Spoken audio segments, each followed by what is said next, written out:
السلام عليكم ومرحبا بكم. اليوم راح نديرو غراتا تاع الكورجات والبطاطا، سهل وسريع ويجي بزاف بنين. هاد الغراتا تقدروا ديروه كطبق تاني في المائدة الرمضانية. اول حاجة نحتاجها راح نجيبو هي نبداو بالكورجات، نغسلوها ونقصوها كيما هكا، ومن بعد نغسلو البطاطا وسي ونقصوها مربعات صغيرة، نملحوهم.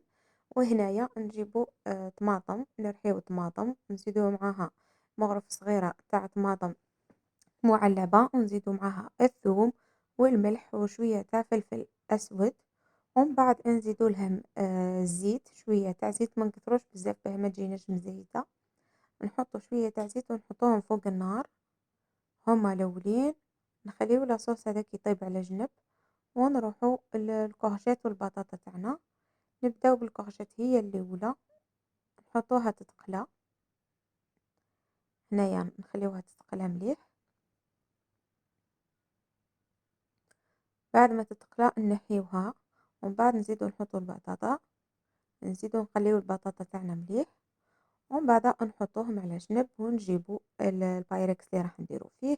هنايا طاب تاعي صوص طوماط اللي درت، نجيبو هذاك البايركس اللي راح نحطو فيه، نبداو اول طبقة نحطو شوية تاع صوص طوماط هي الاولى، ومن بعد نزيدو عليها هذيك البطاطا اللي قليناها، نحطو طبقة صغيرة تاع البطاطا،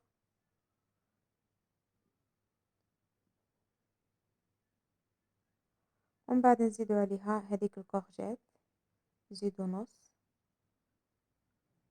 يعني شوفوا هما وحدهم تاكليهم وحدهم يجيو بنان، فما بالك كي ديريهم مخلطين مع صوص طوماط والفرomاج يجيو بزاف بنان. ان شاء الله تعجبكم اللاغوسات هذيا.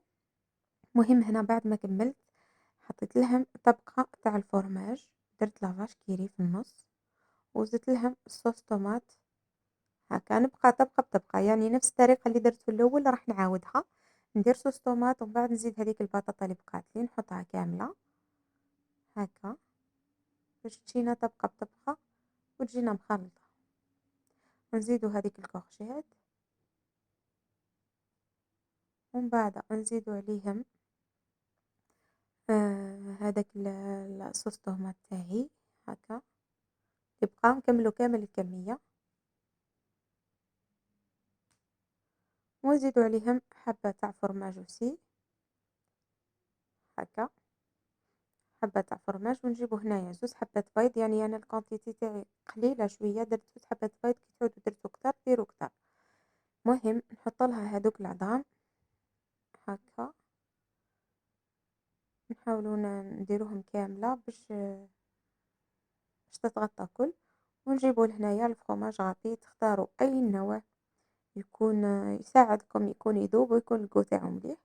انا اخترت هذا النوع فرomاج روج، يجي بزاف بنين ويذوب في لي كاتا في لي بيتزا. المهم هنايا حطيت له فرomاج غابي وحطيته في الفور حتى نحك نطرحها برك هذيك العظام.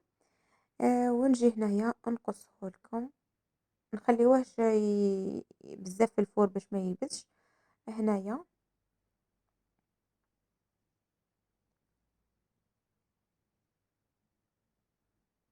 يعني نحيت لكم تشوفوه من داخل. المهم هذا هو الغدا تاعي تاع نهار اليوم، ان شاء الله تجربوه، جا بزاف بنين. نتمنى الوصفة تعجبكم، نتلاقاو في فيديو اخر ان شاء الله، والسلام عليكم.